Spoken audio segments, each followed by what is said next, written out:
Армысыздар, қадірлі менің тыңдаушыларым. Бүгінгі сіздердің тыңдайтын әңгімелеріңіз ұрылардан қашқан келін. Динара университеттен көңілді оралды. Жатақханаға кіре берісте отырған Вақташ апайға күлімдеп қарады да, қолындағы альбен гольтін ұсынды. «Шай ішіңіз, апай», деді. «Ой, рахмет, бүгін ерекше көңілсің ғой?» «Иә, соңғы емтихандарды ең жоғарғы балмен өттім. Алда тек дипломдық жұмысым ғана қалды. Оған да дайынмын». «Жарайсың, қанекей, барлық студент сен секілді болса, оқимын деп шалғайда ата-анасының үмітін арқалап келген соң, оқу керек қой?» «Рахмет, апай», деп кілтін алды да бөлмесіне беттеді. Ыңылдап жүріп, киімін ауыстырды, душ қабылдады. Кешкісін бөлмеге қыздар келді. Бірі көңілді болса, бірі керісінше, емтиханды ертеңге қалдырыпты. «Динараның әрқашан жолы болғыш қой, біз сорлы жүрміз, тапсыра алмай». «Динараның оқу қабілеттілігін білмейтін адам ұқсап сөйлемеңдерші. Мұғалім оны автоматты түрде өткізеді. Ол соған лайық». «Жарайсың, Дикош», деді құрбысы Сәния. Қыздар күліп ойнап кешкі астарын ішті. Содан соң серуендеп қайтамыз деп сыртқа шықты. Бүгін сыртта студенттер аз, барлығы емтиханға дайындық үстінде. Қыздар жатақхана есігі жабылмай тұрып қайтуға бекінді. Қайтар жолда Динара жандарынан бір жігіттің асығыс жүгіріп өткенін аңғарды. Өтіп бара жатып, әлгі жігітпен көз түйістіріп үлгерді. Ол да шамалы секунд қарап тұрды да бұрылып жүгіріп кетті. Динара онша мән бермеді. Жатақханаға жете бергенде Сәния: «Қыздар, телефоным», деп қалтасын қайта-қайта қаққыштап тұрып қалды. «Алып шыққан ба едің?» «Иә, суретке түсірдім ғой сендерді жаңа ғана». «Мәссаған, түсіп қалған шығар.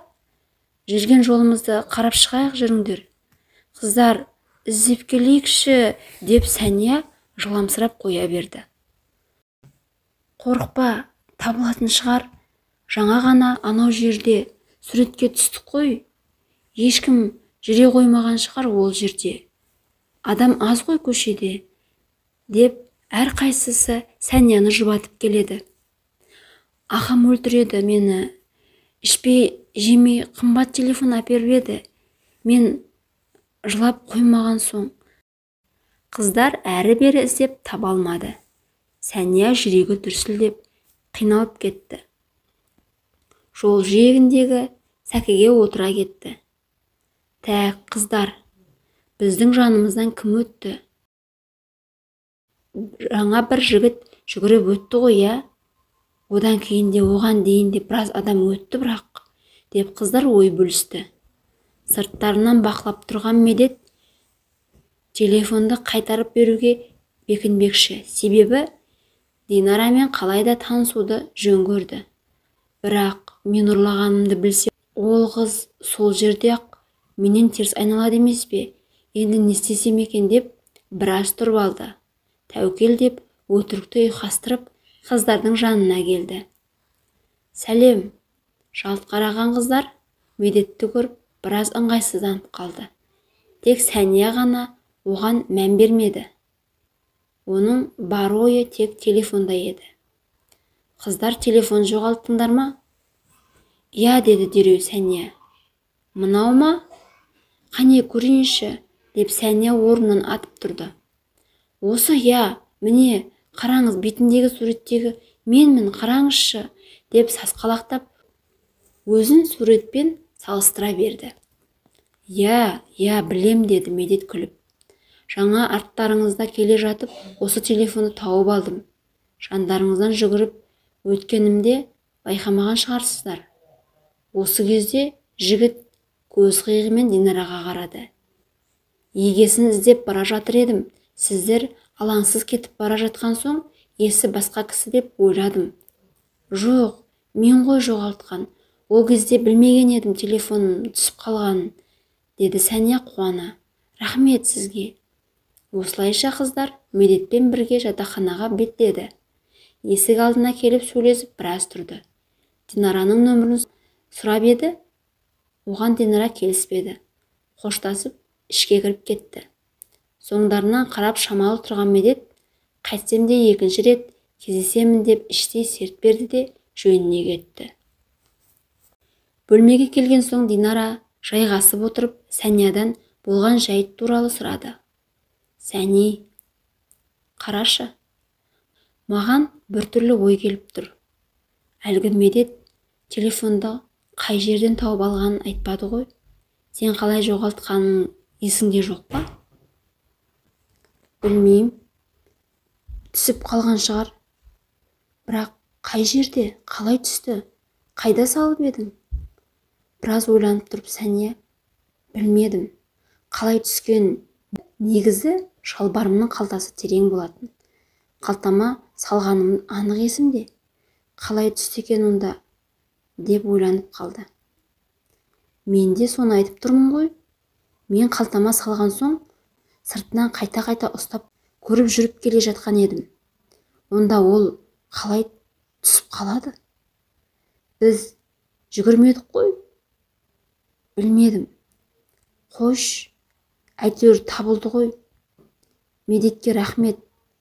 Болмаса ағам мені оңдырмайтын еді. Үнсіз қалған Динара өз ойымен арпалысып кетті. Медет жүгіріп өтіп бара жатып маған қарап өтті.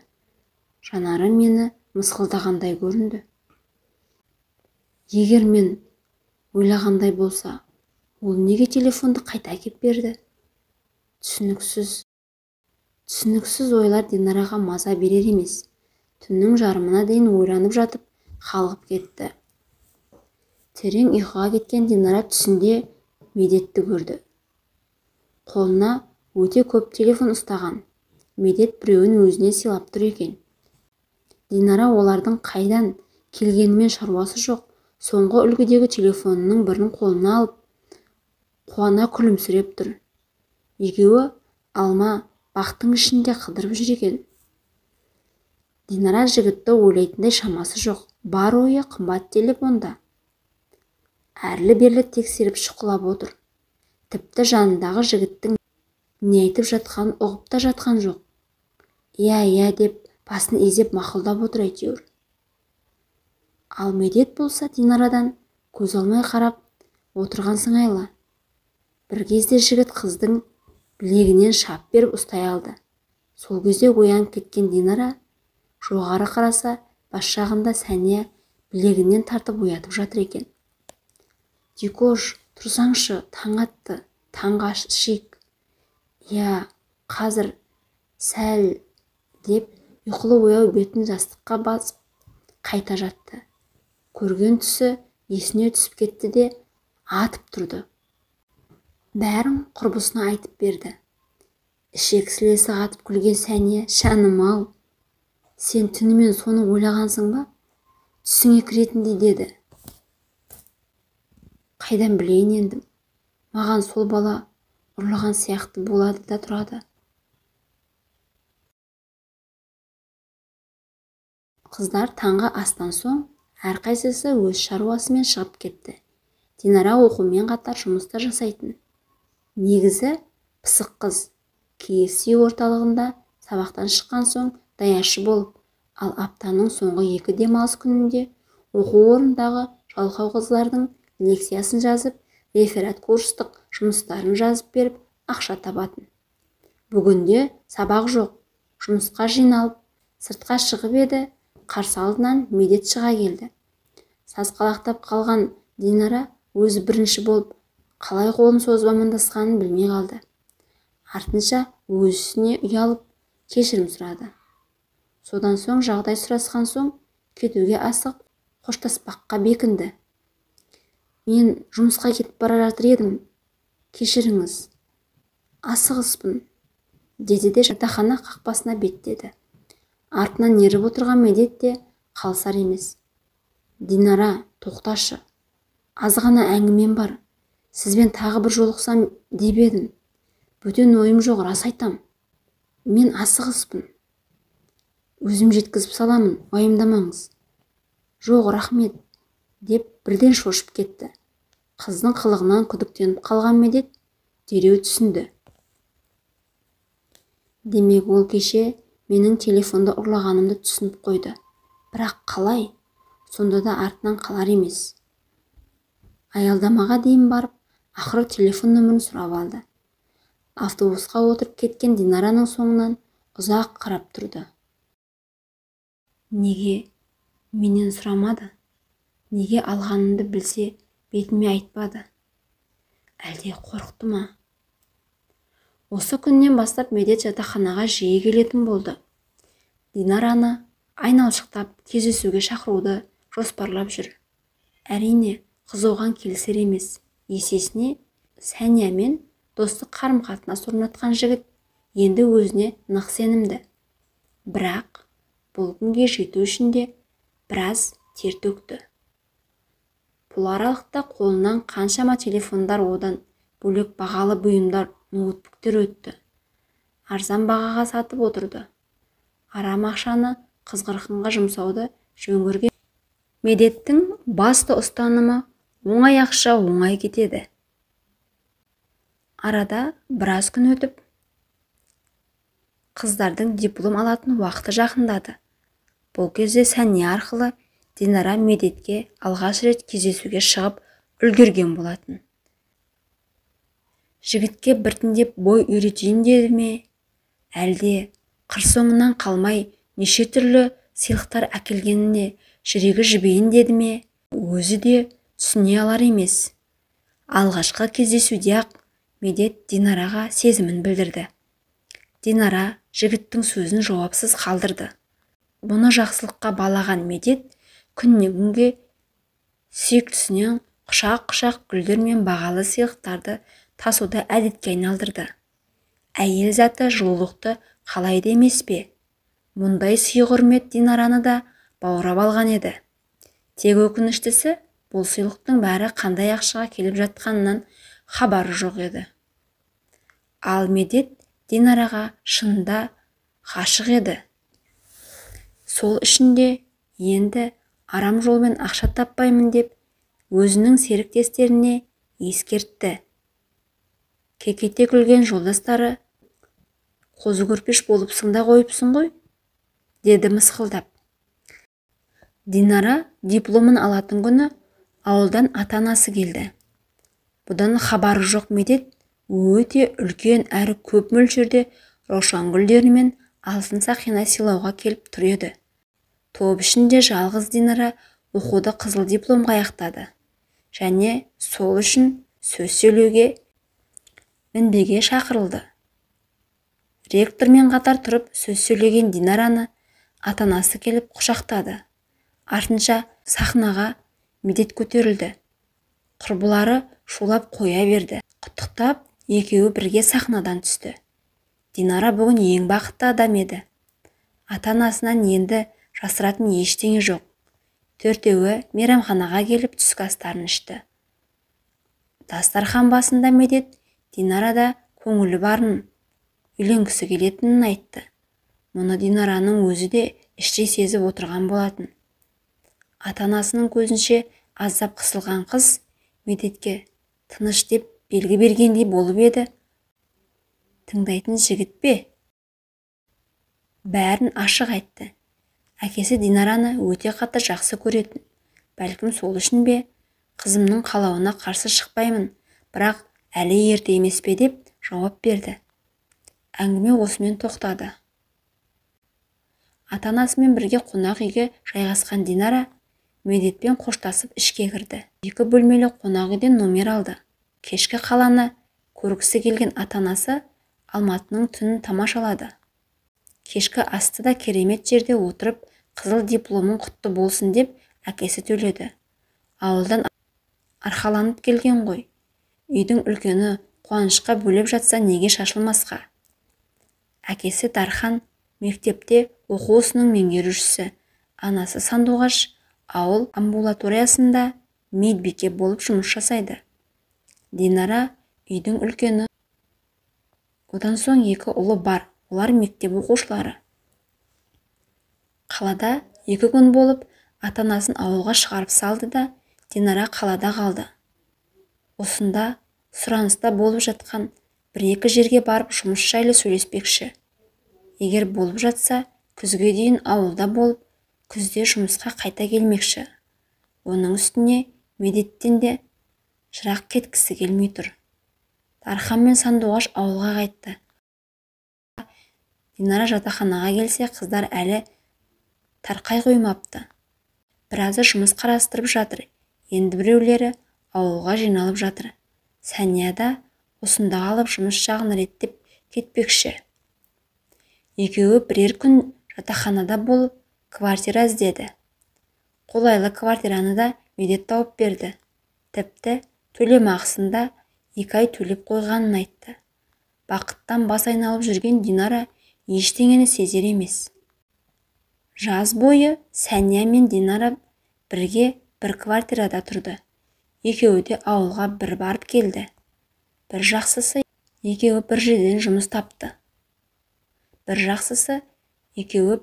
жұмыс тапты. Динара Қызылға бітірген соң мұғалім болып, ал Сәния зертханашы болып қабылданды. Ара-тұра квартираға Медет келіп тұрады.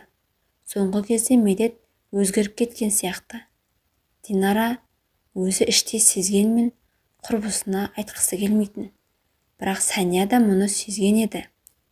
Бірде шай үстінде осы тақырыпта әңгіме болды. Екеуі де өз ойларын айтып, Динара мұңайыңқырап қалды.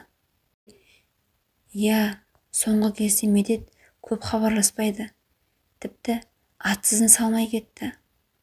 Хабарлассам басқа қаладамын дейді. Күтейік. Мүмкін расымен бір жұмыстармен жүрген болар. Осы кезде есіктің қоңырауы басылды. Әні, кімді айтсаң сол келеді деп. Мүмкін Медет шығар? Ашсаңшы енді, деді Сәния. Расында келген Медет еді. Жүзі солғын, шай ішіп отырып, бірден үйленуге ұсыныс білдірді. Мұны күтпеген Динара, сүйіктісінің қайта жоқ болып кететіндей көріп, бірден келісті. Барлығын нақты шешіп, қоштасып, Медет шығып кетті. Бірақ неге көңілсіз келіп, көңілсіз кеткен екі құрбы түсіне алмады. Мүмкін жолдан шаршап келген шығар деді де қойды. Кешке Динара жігітіне хабарласып, той жайын сөйлесті. Сырға салып, ұзатылып шығамын дегеніне Медет бірден қарсы болды. Ондайға уақыт жоқ, ертең келіп алып кетем деп нақтылап айтты.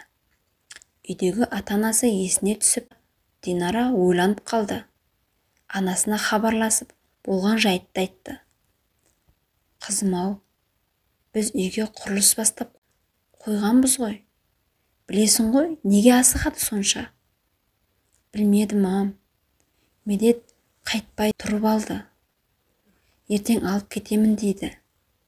Әй, ең болмаса 1-7-ден соң десеңші, жан-жағымызды жинастырайық. Жарайды. Бірақ Динара Медеттің көнбейтінін біліп, анасына әрі қарай айтпай қоя салды. Осылайша үнсіз кетуді ойлады. Бір жақсысы, Медет осы Алматының жігіті. Отбасымен осында тұрады. Жұмысымды жалғастыра беремін деп, Динара қуанған болатын. Егер бірге тұрамыз десе, сол үйге көшеміз. Егер бөлек шығамыз десе, осы квартираға келе салады. Сәния басқа квартираға ауысамын деп жүрген. Динара алдын ала керемет пландар құрды. Бірақ алда не күтіп тұрғанын қыз бейшара тіпті елестете де алмайтын еді. Ертеңіне Медет келіп, Динараны алып кетті. Құрбысы болып, бірге баруға Сәния да дайындалған еді. Бірақ Медет мұны қаламады. Амалсыз Сәния бақыт тілеп шығарып салды. Ішінен бір нәрсені сезгендей болды. Бірақ Динараға айта алмады. Басқаша түсініп жүрер деп үнсіз қалған болатын. Медет пен Динара қаланың шетінде тұратын бір үйге келіп тоқтады. Есік алды тым-тырыс. Той болатын үйге ұқсамайды. Аздап жүрексініп көліктен түскен Динараның Қолынан ұстап, Медет үйге алып кірді. Үй іші асханада кешкі астарын ішіп отыр екен. «Қалайсыздар? Міне, менің келіншегім Динара. Танысып қойыңыздар», деді Медет. «Қалайсыңдар? Мен Медеттің анасымын. Есімім Ажар. Мынау қызым Жадыра. Тұрмыста тағы бір қызым бар. Есімі Назира. Медет жалғыз ұлымыз. Ал келіңдер, шай ішеміз», деп еркін жүріп тұрған болашақ енесін көрген Динара аздап қорқып тұр. Бала кезден ауылда келін келсе, ұлан асыр тойды көріп өскен қызға мына жағдай таңсық болып тұр. Беташарға дайындалып жатқан ешкім жоқ. Бір лажын тауып сыртқа шыққан ол телефонмен Медетті шақырды. «Ау, тыныштық па? Медет, мен түсінбедім. Сонда осылай үйленеміз ба? Енді не күттің?» «Беташар ше, біздің ауылда бөлек, қалада бөлек. Оның үстіне, оның бәрі артық шығын. Ертең барып, ЗАГСке арыз тастаймыз. Все». «Мешітше? Мұсылмандық неке болмай ма сонда?» «Динара жаным, артық әңгіменің не керегі бар? Құжат болса болды емес пе? Шаршадым, жүр жатып ұйықтайық». «Менің ата-анам ше сонда?» «Сен де қоймайды екесің, ертең сөйлесейікші», деп Медет үйіне кіріп кетті. Мына әңгімеден соң Динара қорқайын деді. Не де болса, бүгін тым кеш болып кетті. Ертең бір мәнсін тауып, Медеттің анасымен отырып, дұрыстап сөйлесіп басын ашып алмақшы. Енді ғана тоңып кеткенін сезген қыз денесі тітіркеніп үйге кірді.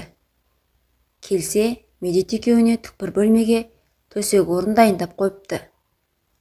Ақырын сол бөлмеге қарай беттеді. Ұзын коридордан өтіп бара жатып, есігі ашық тұрған қуыс бөлмені көзі шалып қалды. Кереуеттің сықырын естіді. Үй іші толық асханада отырса, мұнда кім бар екен деген ой келіп, сол бөлмеге қарай аяңдады. Кереуетте жатқан ер кісіні көріп, «Сәлеметсіз бе?» деді ұялып. Бері қарай бұрылған кісі ымдап Динараны жанына шақырды.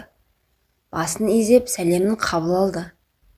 Жанына барып отырған Динараға, «Бұл жерден кет. Бұл үйдің адамдарына жолама», деді сыбырлап. Үзік-үзік етіп сөздерді әрең айтты. Онсыз да жүрек сынып жүрген Динара мына сөздерді естіп, төбе шашы тік тұрды. «Неге?» деді дереу. «Мұнда не қып отырсың? Мен бөлмеге бар дедім ғой», деп жекі сөйлеген Медет бөлмеге кіріп келді. «Папа, не айттыңыз Динараға?» «Бұл менің келіншегім, есімі Динара. Ал Динара бұл менің әкем, есімі Жомарт. Көптен бері ауырып жүр, жүре алмайды. Енді жүр кеттік, демалайық», деп Динараның қолынан тартып, жетектеп бөлмеге алып кетті.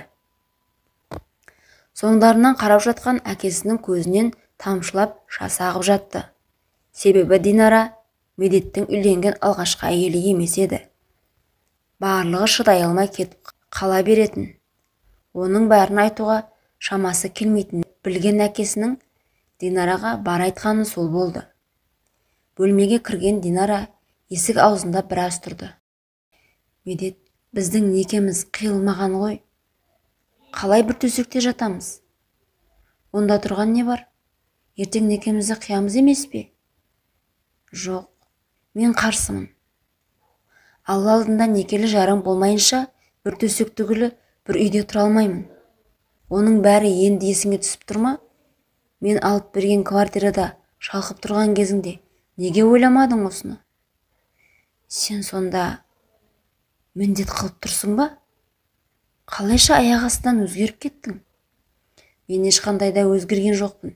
Тек менің осы уақытқа дейін бар болмысымды көре алмағансың». «Сонда шынайы болмысың қандай? Ертең жақсылап отырып сөйлесейік». «Жоқ, мен қазір сөйлесемін». Осы кезде есік қақпастан болашақ енесі кіріп келді. «Не айқай? келмей жатып. Не болды? Ештеңе болған жоқ, мам. Бара беріңіз. Жақсылап түсіндір қатыныңа. Болмаса, ұнамай ма, кете берсін, деді де есікті тарс жауып шығып кетті. Нені түсіндіресің, айтсай, ашығын Медет. Не болып жатыр өзі? Ештеңе, деді де теріс бұрылып жатып қалды. Динара жиналып тұрған төсектен бір көрпеше бір жастық алды да бөлек төсек салып отырды. Ұйқысы келер емес. Не болып жатқанын ойлап, ой түбіне жете алмады. Таң атқанға дейін көз ілмеді. Таң қылаң бере Медетті оятты. Таңертең үнемі кеш тұратын Медет ояна қоймады. Динара қанша жолықса да кетшей деп ұйқысын қимай жата берді. Кетіп қалайын десе әңгіменің басын ашып алмақшы. Ақырын басып сыртқа шықты. Бәрі ұйықтап жатқан сияқты. Далада біраз жүріп, қайта ішке кірді. Телефонын алып қараса, қуаты бітіпті. Қажет болады деп тоққа қосып қойды да қайтадан Медетті оятты. Онысынан түк шықпады. Бір кезде есіне Медеттің әкесі түсіп кетті. Не де болса сол кісімен сөйлесейін деп ойлады да кешегі бөлмеге қарай аяңдады. Есікті ашып қарап еді, бүк түсіп, теріс бұрылып жатыр екен. Қайырлы таң, деді баяу үнмен. Онысы басқаларды оятып алмайын деген еді. Жалт бұрылған әке ақырындап Динараға бұрылды. Кешегідей ымдап жанына шақырды. Сен әлі кетпедің бе? Тезірек қашып кет, саған тыныштық бермейді. Медет сені жақсы көрмейді. Әр сөзін үзік-үзік баяндады. Дей бергенде есіктен Медеттің анасы кіріп келді. Сен не істеп отырсың мұнда? Мен Медет оянбаған соң шық бұл бөлмеден. Динара қорыққаннан атып шықты. Медетке бара жатыр еді, өзі алдынан шықты. Барлығы асханаға келді. Таңғы астарын ішпекші. Шай үстінде әңгімені анасы бастады. Тәк, әңгіме былай. Кешеден бері байқаймын, менің байымның жанына шыққың келмей қалыпты. Қайта-қайта барғыштап жүрсің. Бүгіннен бастап соған қарайсың. Мам, дей берген Медеттің қолын жоғары көтеріп, бір ғана ишарамен аузын жауып тастады. Ақыры қатын қылып алам деп отыр екесің. Одан несін жасырасың? Білсін, өзіне тиесілі қызметті. Тәк, Медетті жақсы көріп келдің ғой, я? Онда бәріне көнесің. Оның әкесіне қарайсың. Өзің көрдің, тұра алмайды, жүре алмайды, тамағын бересің. Боқсыдығын тазалайсың. Сені сол үшін ғана кіргізіп отырмыз. Есесіне өміріңнің соңына дейін ақша, байлық туралы уайымсыз өмір кешесің. Жегенің алдыңда, жемегенің артыңда болады. Бірден келісіп алайық. Туатын болсаң, екеуден артық керек емес. Мен мұны тұрмыстағы қызыма да айтқанмын. Күйеу балама да бәрін үйреттік. Қазір бірге жұмыс жасаймыз. 2 баладан артығы уже жұп болып кетеді. Енді өзімізді айтатын болсам, мама деймін. Қолын көтерген анасы Медетті тағы да тоқтатты. Өзімізге келсек, біз топ болып ұрлықпен айналысамыз. Мен, Медет, қызым Назира, күйеу балам. Ал Жадыра әлі кішкентай, мектепте оқиды. Түсінікті айттым деп ойлаймын. Деп ештеңе болмағандай шайын сораптап отыра берді. Көздері шарасынан шығардай болған Динара қорыққанынан тіпті отырған орнынан тұра алмады. Үстіне біреу мұздай су құйып жібергендей қалтырап отыр. Медетке қарады. Ол алаңсыз таңғы шайын ішіп отыр екен. Динара орнынан тұрып кешегі бөлмеге бара жатты. Жолай әкесінің бөлмесіне қарап еді. Медеттің әкесі кереуетте есікке қарап телміріп жатыр екен. Жанары солғын. Динараға бірдеңе ымдаған боп түйілді. Динара бөлмеге кірген кезде артынша Медет те кіріп келді. Сен, Сен қандай адамсың? Кімсің? Мен сені білдім. Баяғыда телефонды сен ғой, я? Я сол. Я алла, біліп едім. Динара, жаным тоқташы, бәрін түсіндіремін. Мен өзгеремін. Сені көргелі бері бұл іспен айналысқым келмей қалды. Мамаға қанша айттым, тыңдамады. Жаным тоқташы, кешірші мені. Кетеміз бұл үйден. Бәрін басынан бастаймыз. Жарайды ма? Қарашы маған. Жоқ, тоқта, деп біресе бетін басып, біресе басын ұстап, сонда сен, бәрің сонда, деп не айтарын білмей Динара дірілдеп тұр. Бұлай болмайды. Мен кетемін, керек емес. Жек көремін сені, жоғал, деп айқайлап жылап жіберді. Өшір үніңді.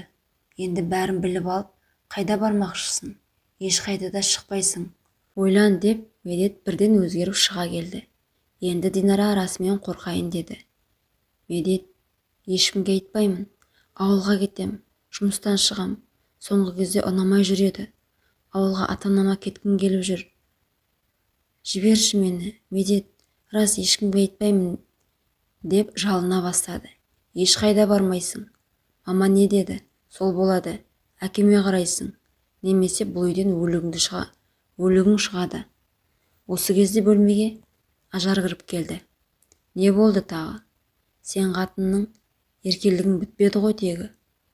Бұл үйге келген алғашқы қатын сен емессің. Медеттің мінезіне шыдамай қанша әйел кетіп қалған. Бірақ ешқайсысы Медеттің немен айналысатынын білмей кеткен. Ол кезде әкесі сөйлей алмайтын еді. Ал сен барлығын біліп алып, енді кетпекшісің бе? Сонда кім ақымақ бұл жерде? Менің айтқанымды істейсіңдер. Болмаса, мына күйеуек басыңды жұлып аламын, деді Ажар тістеніп. Бұрышқа тақалып отыра кеткен Динара аузын басып, дыбысын шығармай ұзақ жылады. Қалтасынан телефонын алып, милицияға хабарласпақшы болды. Бірақ кеш еді. Таңертең Медет телефонын алып қойыпты. Кім білсін, мүмкін ата-анасы жұмысындағылар іздеп жатқан шығар. Тек Сәнияның ғана хабары бар. Бірақ ол той болып, кәдімгі жастар ұқсап, үйленеді деп ойлап жүрген болатын. Таңертең Динараның анасы хабарласқанда барып ойланып қалды. Не айтарын білмей, жұмыста дей салды. Ары қарай сұрақтарға білмеймін деп жауап беріп құтылды. Ауылға кетіп едім деп тағы өтірік айтты. Трубканы қоя салып, Динараға хабарласты. Телефон сөндірулі. Сәния енді шындап қорқайын деді. Егер үйленсе хабаршы жіберіп, қуғыншы деген болмай ма? Болмайтын ба еді, деді ішінен. Неге онда анасы хабарласып, қызмен сөйлесе алмай жатқанын айтады? Ол Медетке хабарласты. Бірақ ол да сөндірулі. Сәнияның басына неше түрлі ойлар келе бастады. Бірақ біреуге айтайын десе, жап-жақсы өмірлеріне араласып ертеңгі күні ыңғайсыз боп қалама деп тағы ойлады. Не де болса, Әліптің артын бағатын болып шешті. Динара мына тар қапастан қалай қашып шығарын білмей ойланып отыр. Не де болса, түнде бәрі ұйықтаған кезде қашпақшы. Кешке дейін бөлмеден шықпады. Үйде тым-тырыс болған сияқты. Әрлі-берлі жүрген кісінің аяқ тысыры да естілмейді. Медет те бөлмеге кірмеді. Ақырын есікті ашып, кім бар екенін байқамақшы болды. Ешкім байқалмайды. Динара төсекте жатқан қарт кісінің бөлмесіне барып көрді. Әкесінің жанында кіші қызы отыр екен. Мектептен келсе керек, формамен отыр. Әкесі Динараны көріп, ымдап жанына шақырды. Екі көзін әлгі кішкентай қыздан алмаған Динараға, қорықпа, бұл менің қызым. Оларға болыспайды, деді тағы да сыбырлап. Басын изеген Динара дереу жанына отыра кетті. Үйде кім бар? Менің кетуім керек. Көмектесесің бе? Үйде мама бар, сыртта жүр. Мен көмектесе алмаймын. Олар мені ұрады. Алдында бір жеңше кетем дегенде, мен кілтті бергем. Ол үшін аямай ұрды. Қорқамын деді көздері мөлдіреп. Жарайды, бірақ айта қойшы, мамаң қайда жүр қазір, Медет қайда? Мамам білмеймін, сыртта жүрген, ағам түнде келеді. Динара қалай да болмасын, енді түнде қашуды жоспарлады. Кешке дейін ештеңе білдірмей кіріп шығып жүрді. Осында қалатын адам секілді ұстады өзін. Кешкі асқа енесі сымаққа көмектесті. Медет келді. Өзі көңілді. Анасымен отырып біраз сөйлесіп, бүгінгі болжаларын табыстады. Жиіркеніп кеткен Динара ашулы жүзбен Медетке қарады. Ол еш қымсынбастан болған қызықтарын аңқау елді әңгіме етіп отыр. Кешкі астан соң бөлмеге келген Динара Медетті көріп қорқып кетті. Медет келіншегін күтіп отыр екен. Я, күнің қалай өтті? Өтті ғой әйтеуір. Енді не істейміз? Бәрін түсінген шығарсың. Ертең Ахаж бөліміне барамыз. Динара үнсіз қалды.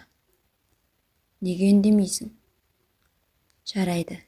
Әңгіме осымен аяқталды. Екеуі де үнсіз. Медет Динараға жақындай беріп еді, қыз ыршып түсті. Медет, некеміз қиылсын. Жарайды деп ашулы жүзбен теріс бұрылып, бүктүсіп жатып қалды. Динара да басын жастыққа қойып, ойланып жатыр. Бәрінің ұйықтағанын күтуде. Күдіктеніп қалмасын деп, ұйықтаған кейіппен қимылсыз жатты. Түннің бір уақытында Динара ақырын жастықтан басын көтеріп қараса, Медет қорылдап ұйықтап жатыр. Есікті ашпай тұрып, бірінші сырт жақты тыңдап көрді. Тыныштық. Ақырын есікті ашты. Үйдің іші тас қараңғы. Әншейінде қараңғыдан қорқатын Динара бүгін ерекше бір күш жинап алғандай. Қабырғаны сипалап, сыртқы есікке беттеді. Күндіз сумкасын дайындап алған, сонысын мойнына ілді де сыртқы есікті ашты. Сыр еткен дыбыстан өзі шошып кетті. Қорыққанға қос көрінеді деген артынан біреу кеп қалғандай. Түйілген соң жалт қарады. Ешкім жоқ. Тас қараңғы. Уф деп әрең демалды. Маңдайынан суық тер бұрқ ете қалды. Қайта есікке бұрылып, табалдырықтан аттағаны сол еді, біреудің келе жатқанын сезді. Телефонның жарығымен сыртқы есікке, яғни өзіне қарай келе жатыр. Динара бір сәт ойланып тұрып қалды. Жүгіріп қашып кетсем бе, әлде тығылып қалсам ба? Кім екен келе жатқан? Неге түн ортасында сыртқа шығып жатыр? Енді қашпақшы болып бекініп бұрыла бергенде, жеңше деп сыбырлаған Медеттің кіші қарындасының дыбысы шықты. Ау, тоқтаңыз, мынаны ала кетіңіз. Папам беріп жіберді, деп бір уыс ақшаны ұстатты. Рахмет деді де, тез-тез басып сыртқа шықты. Кішкентай қыз есікті ішінен іліп алды да, әкесіне барып айтты. Көшеге шыққан Динара терең демалды да, көше бойымен үлкен трассаға шықты. Түн ортасы. Қала шеті болса да, көше жап-жарық. Көше бойлап тартылған жарық сымдары Динараға қарасқандай. Бүгін ерекше жарқылдап тұр. Артына жалтақ-жалтақ қараған ол асыға басып келеді. Түн ортасы болған соң, бірең-сараң көлік болмаса, қаланы қою тыныштық басқан. Кенет алдынан үлкен жүк көлігі шықты. Не де болса, мына жерден ұзап кетсем болды деп, жүгіріп қолын көтерді. Түн ортасында алдынан атып шыққан адамды көріп, жүргізуші сасқалақтап қалды. Тежегішті қатты басып, шиқылдап барып тоқтады. Қарындасым-ау, зәремді жүрдің ғой. Кел отыр деді де есікті ашып. Аға, саламатсыз ба? Адасып қалдым. Үйге жеткізе аласыз ба? Ең болмағанда аялдамаға дейін, деді Динара көздері мөлдіреп. Отыр, деді жүргізуші. Көлік ішіне темекі иісі сіңіп қалыпты. Киімінің жағасы мен мұрнын басып тұрды. Мінерін мініп алып, енді қорқайын деді. Мына кісі көлікті де бір түрлі айдайды ма, Қалай өзі? Жүргізуші Динараның қорқып келе жатқанын дереу сезді. Әңгімеге тартып, қорқынышын сейілтпекші. Қарындасым, қорықпа. Менің зияным жоқ. Жұмысым осы. Ұзақ уақыт көлік ішінде болған соң зерігеміз. Сосын темекіні көп шегемін. Терезені ашайын ба? Я, кішкене ашайықшы. Жүрегім алып барады. Қала арасында жүк тасимын. Тапқаным отбасыма жетеді, шүкір. 2 ұл, 2 қызым бар. Жақында той бастап қойдық. Қызымды ұзатып жатырмын. Ұлымның үлкені жоғары оқу орнында оқиды. Ары қарай Динара өз ойымен болып кетті. Жүргізушінің даусы алыстан талып естілетіндей. Қазір таң атса Медет мені іздейтін шығар. Квартираға келуі анық. Ол жерден кетуіміз керек деп ойлады. Сытылып шыққанына қуанып отыр. Жүргізуші әлі сөйлеп келеді екен. Аға, мені квартираға дейін апара аласыз ба? Ақысын төлеймін. Асығыс едім деп мекен жайын айтты. Жарайды, асығыс емеспін. Үйіңнің алдынан түсіп қалған Динара жүргізушіге алғысын айтып үйге кіріп кетті. Қуанып тұр. Әлгі кісі тіпті жол ақысын да алмады. Тез басып есік алдына келді. Қоңырауды басты. Үн жоқ. Қайта баса берді. Бір кезде есіктің кілті бар екені есіне түсіп кетті. Кілтті алып есікті аша бергенде подъезд есігі тарс етті. Мына оқиғадан кейін әр дыбысқа шошына қарап жүрген Динара жалт қарады. Соңында Медет іздеп келіп қалғаны ма? Тұла бойы қорқыныштан дірілдеп, есікті аша алмай қалтырап тұрып қалды. Сөйтсе бұл Медет емес. Таң ылаң беріп жатқаннан бастап жұмыстарына кірісетін подъезд тазалаушы, көше сыпырушы апа екен. Уф деп терең демалған Динара үйіне кіріп тез киімдерін жинай бастады. Сәния үйде жоқ. Қайда кеткенін түсінбеді. Жұмыста дейін десе, таң енді атты емес пе? Оны ойлап тұратын уақыт жоқ. Динара жиналып, қажетті заттарын ғана алды да ауылына кететін автовокзалға шықты. Қалаға енді ғана жыбыр тірлік басталып жатыр екен. Таксимен автовокзалға жетті де билет алды. Бірақ ойланып тұр. Бұл автобус кешке жүреді. Оған дейін қайда күтемін? Түстен соң Медет іздеп келсе ше? Динараның басы қатып кетті. Не істерін білмей, билетін қайта өткізді де таксимен ауылға шықты. Телефоны Медетте қалды. Ешкіммен байланыса алмады. Ақшасы бар, соған да шүкір. Жүйткіген көлік түске таман Динараның ауылынан бірақ шықты. Қақпа алдына тоқтаған көлікті көріп, анасы сыртқа шықты.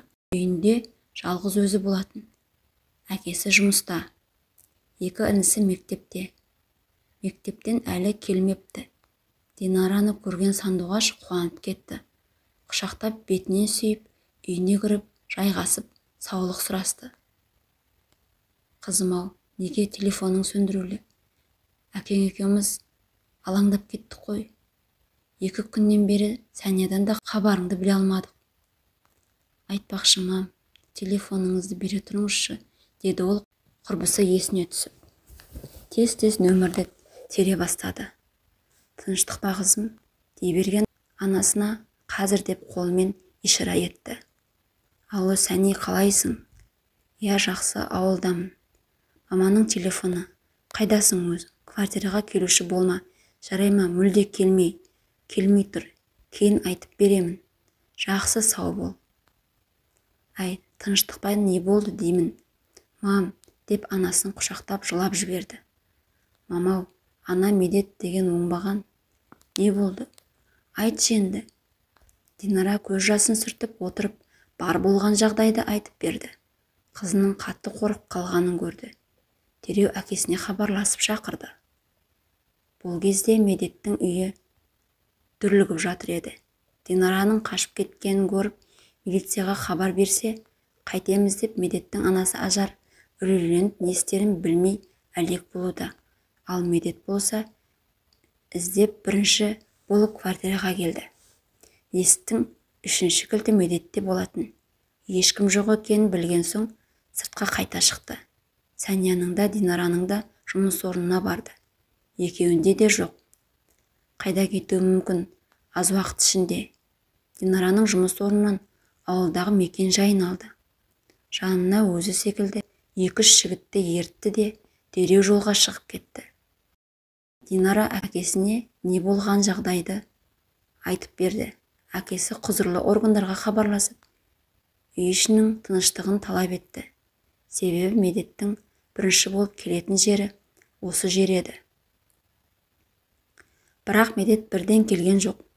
Ауыл шетіне келіп тоқтады да жолдастарымен ойласа бастады. Так, не істеу керек? Қалай құтылудың жолдарын ойластыра бастады. Динараның телефоны жанында. Ойланып отырып інісіне хабарлама жазды. Хабарламаны оқыған інісі дереу әкесіне көрсетті. Барлығы үйінде отыр. Сыртқа шықпаңдар деген бұйрық алған. Хабарламада басыңды алмайынша тыныштала алмаймын делініпті. Әрине хат інісіне келгенмен Динараны меңзеп тұрғаны анық. Динара қорқырқанынан жылап жіберді. Неге жылайсың? Мен бар емеспін бе? Әкеңе сенбейсің бе? Тірідей дарға асып қоямын ол хайуанды. Қорықпа. Кешіріңізші мені, мен танымай келіппін оны. Осы уақытқа дейін қалайша білмегенмін. Болды енді, жылай берме деп мамасы да тыйып тастады. Медет үйіне хабарласып, тез арада үйден кетіңдер деді. Соны сезгенде Ажар дереу қажетті заттарын, бағалы ұрланған заттардың барлығын 2 сумкаға салып жинады да қызын ертіп сыртқа шықты. Мам, мен папамның жанында қаламын. Оттамай тез-тез жүр. Папам ше, бір өзі қалды ғой. Оны жауала қоймас. Іздеп келгендер көмектесер. Мен қаламын осында. Қызына алара бір қараған Ажар бетінен шапалақпен салып жіберді. Бетін басып қызы үнсіз жылап анасына еріп кете берді. Түбінде осылай боларын білген Медеттің әкесі іште қуанып, терең күрсініп жата берді. Кеш батты. Медет пен жолдастары Динараның үйіне қарай аяңдады. Көлікті алыстау жерге қойып, жаяу бақылап қайтпақшы. Досының кішкентай тапаншасын өзіне алған Медет тым еркінсе келе жатыр. Күн мен ауыл іші тыныш болғанға Динараның аңқаулығы деп ойласа керек.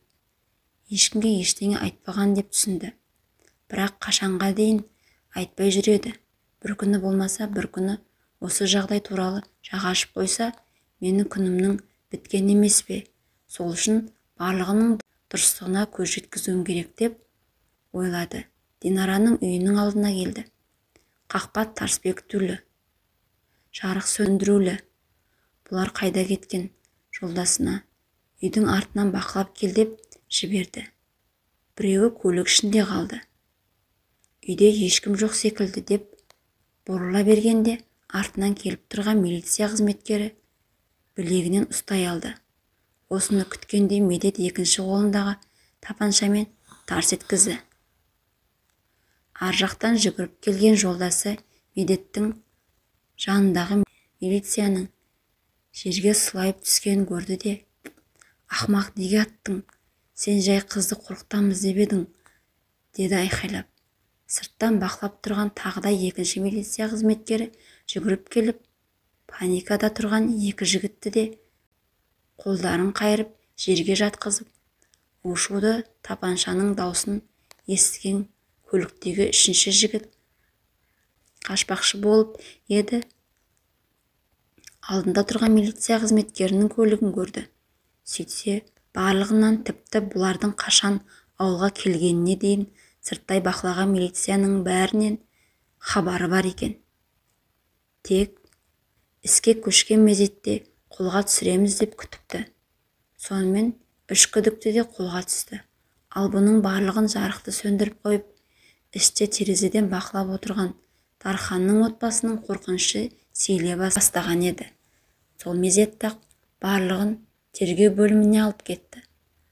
Ал ертеңіне күндіз әкесімен бірге барып Динара арыз түсірді. Бар жағдайды тергеушіге баяндап берді. Қашан таныстығы басталғаннан бүге-шігесіне дейін айтты.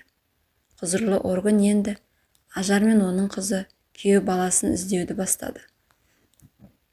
Ол үшін Алматыдағы әріптестеріне хабарлама жіберді. Құзырлы органдар өз ісіне берік мамандар болғандықтан жұмыстарын тиянақты атқарды. Бірінші болып Медеттің үйіне барды. Динара мен әкесі ар жазып шыққан соң ауруханаға барды.